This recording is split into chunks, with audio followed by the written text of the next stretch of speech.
атадан қалған асыл сөз.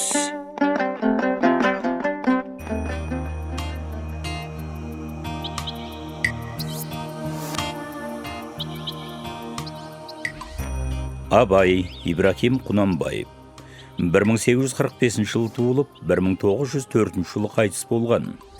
Қазақ жазба әдебиетінің негізін қалаушы. Қазақ халқының рухани көсемі дәрежесіне көтерілген кемеңгер адам. Туып өскен жері Семейдегі Шыңғыстау өңірі. Философиялық трактаттар стилінде жазылған қара сөздері тақырып ауқымдылығымен, дүниетанымдық тереңдігімен, саяси әлеуметтік салмақтылығымен құнды. Ол ұлы ақын әрі философ ретінде әлемдік деңгейде мойындалып танылған тұлға.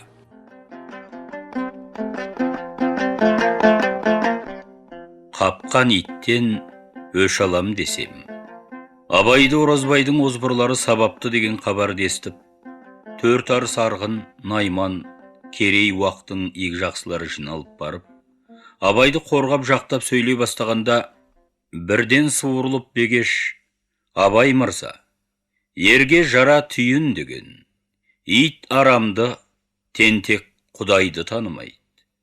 Сіз жалғыз тобықты үшін ғана ұлы емес едіңіз, орта жүздің арысы едіңіз.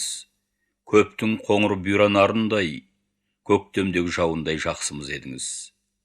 Ал өкпелердің қолы тиді деп естіп келдік.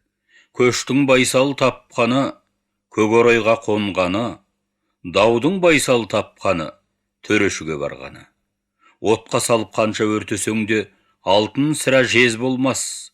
Аяққа шұлғау қылсаң да, асыл жібек бөз болмас. Білім бақтың қазығы, білімсіз бақ әлдегімнің азығы. Талай жан бар, ауызбен аспандағы айдалады, қолымен қос аяқта соға алмайды.